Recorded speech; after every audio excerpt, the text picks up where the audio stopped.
আজকে জ্যোতিষের কথামৃততে আমার ছাত্রছাত্রী এবং জ্যোতিষ অনুরাগীদের জন্য এসছি।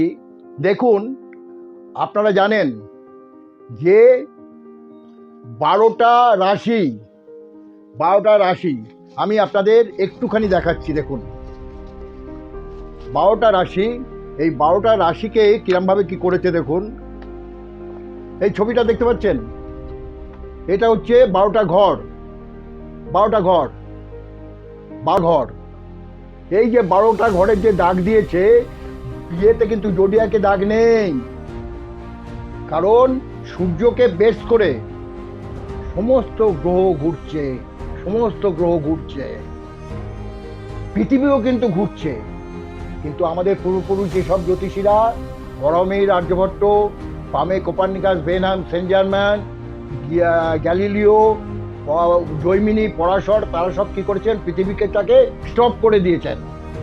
আর রাহুকেতু বাদে 7টা গ্রহকে অ্যান্টি ক্লকওয়াইজ ঘোরাচ্ছেন, আর রাহুকেতুকে ক্লকওয়াইজ ঘোরাচ্ছেন। এটা মাথায় রাখবেন, 7টা গ্রহ অ্যান্টি ক্লকওয়াইজ ঘুরছে, আর 2টো গ্রহ রাহুকেতু ক্লকওয়াইজ ঘুরছে।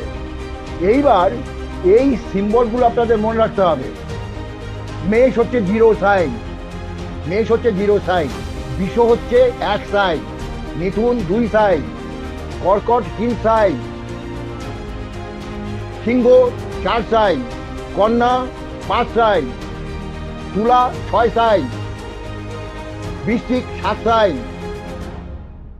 ধনু 8 সাইন, মকর 9 সাইন, কুম্ভ 10 সাইন, মিন 11 সাইন। তাহলে দেখছেন, মেষের 0 থেকে মিনে 11।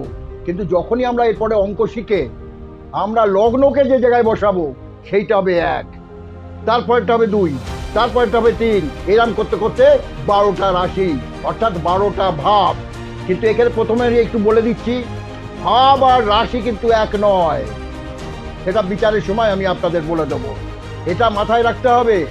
এবং আমি পরবর্তীকালে বলে দেব যে কেন মেষ এবং বৃশ্চিক মঙ্গলের হলো,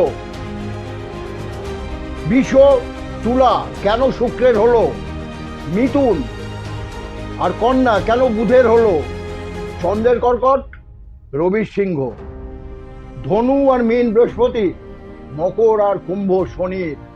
কার জন্য হলো? এ কি নিজেদের গায়ের জোরে এটা আমার বাড়ি? আপনার বাড়ির সামনে একটা জমি ফাঁকা আছে, আপনি যদি থাকেন ওই জায়গাতে বলবেন আমার, বলতে পারবেন পাবলিক আপনাকে দেবে না? তাহলে এরও লজিক আছে। Astronomy is a pure science, astrology applied science. এইটাকে মাথায় রাখতে হবে। এরপরে এপিসোডে আমি ওইটা আপনাদের সুন্দর করে বুঝিয়ে দেবো, কেন তারা পেল, বোর্ডের উপর বুঝিয়ে দেবো। হ্যাঁ, যে কেন তারা ওই ঘরের মালিক হলো। শুধু মালিক হয়ে হবে না, এর মধ্যে আবার তত্ত্ব আছে, গুণ আছে, ইত্যাদি। সেইগুলো আমি আপনাদের দেব, আপনারা শুধু নোট করে নিন। আজকে ছোট্ট করে একটা দিয়ে দিচ্ছি। আমি আবার খুব যখন শিখতাম, আমি খুব বিরক্ত হতাম আমার মাস্টারমশাইয়ের কাছে, গুরুজির কাছে, যে রোজ একটু করে দেয়। তাও সেই আমার খিদেটা এখনো আছে। সেই খিদের জন্য আপনাদের বলে দিচ্ছি, লিখে রাখুন যে কেন 12টা রাশি হলো। 12টা রাশি হওয়ার কারণ একটাই, যে আমাদের 5টা তত্ত্ব, অগ্নি, পৃথ্বী, বায়ু, জল, আকাশ। আপনারা নিজেরা ফিল করে দেখবেন, এখন গরমের দিনে আপনি বাইরে যান, রবির একটা গা পুড়ে যাচ্ছে, রবির একটা দেখতে পাচ্ছেন, বা বাড়িতে আগুন ধরাচ্ছেন, অগ্নি আপনি বুঝতে পারছেন।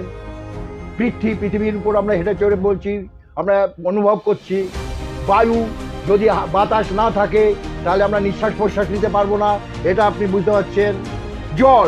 জল না হলে আমরা বাঁচবো না। কিন্তু আকাশের সঙ্গে আমাদের অত আমরা দেখি, কিন্তু আমাদের টাচ নেই। এই জন্যে অগ্নি, পৃথ্বী, বায়ু, জল, 4খানা তত্ত্ব আর 3খানা গুণ। চর, স্থির, দ্ব্যর্থক। কোনটে চর, কোনটে স্থির, কোনটে দ্ব্যর্থক এর পরের এপিসোডে বোঝাবো। চর, স্থির, দ্ব্যর্থক, তাহলে 4টে তত্ত্ব আর 3টে গুণ। 4 গুণ 3 = 12। এই জন্যে 12টা রাশি হয়েছে। আজকে এই পর্যন্তই থাক, একসঙ্গে মাথায় ঢোকালে সব গন্ডগোল হয়ে যাবে। সবাই ভালো থাকো, সুন্দর থাকো।